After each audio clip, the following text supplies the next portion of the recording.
তুমি কি কখনো ভেবেছো কেন কিছু মানুষ সব জায়গায় প্রভাব বিস্তার করতে পারে আর বাকিরা চুপচাপ ভিড়ে হারিয়ে যায়? কেন কেউ কথা না বলেও রুম কন্ট্রোল করে আর কেউ ঘন্টার পর ঘন্টা চেষ্টা করেও গুরুত্ব পায় না?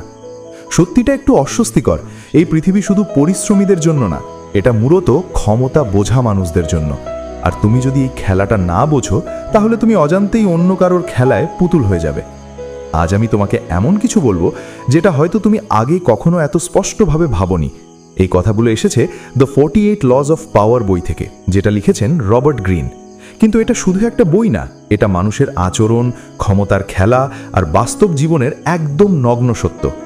ধরো তুমি একটা অফিসে কাজ করো, তুমি অনেক পরিশ্রম করো, সব কাজ ঠিকঠাক করো, তবুও তোমার বস তোমাকে খুব একটা গুরুত্ব দেয় না।